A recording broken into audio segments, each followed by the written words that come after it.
And guys, for today's video, ang ating video po ngayon ay tungkol sa kung paano daw paamuhin ang isang breeder lalo't may edad na.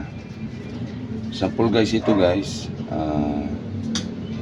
nabili natin to kay Tatay Inso noong year 2023. Yan, medyo may katandaan na siya. Isa po siyang beggar, isang palaro ng ibon, Tatay Inso.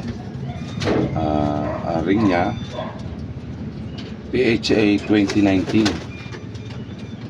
Ibig sabihin, sinilang ang ibon ay 2018. Yan. Kung 2019 ang kanyang ring, 2018 siya ay sinilang. Yan. Kalimitan mo, gano'n naman ang problema ng ring. Para mapaamon nyo ang isang breeder, bibilang po kayo ng ilang taon bago nyo mapaamo ang isang breeder.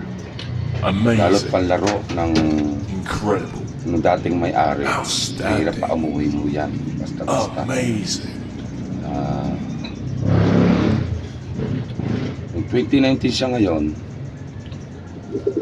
magsisimula kayo ng bilang ng 19, 20, 21, 22, 23, 24. Bali, 6 na taon. Ngayon, kung 6 na taon siya, 6 na taon siyang inalagaan ng dating may-ari,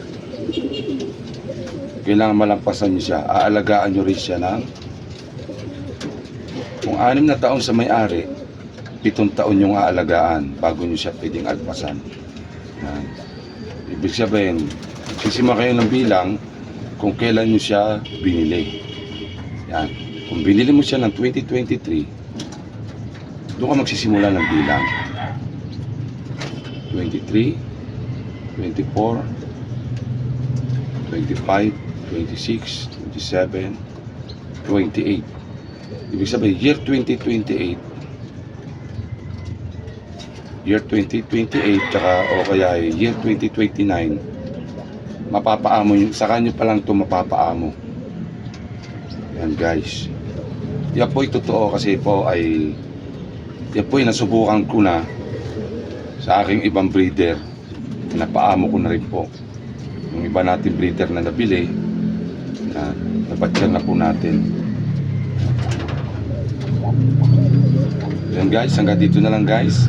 Sana may natutunan tayo paano paamuhin ang isang breeder. Yan. Ganito na po. Bye. Thank you for watching.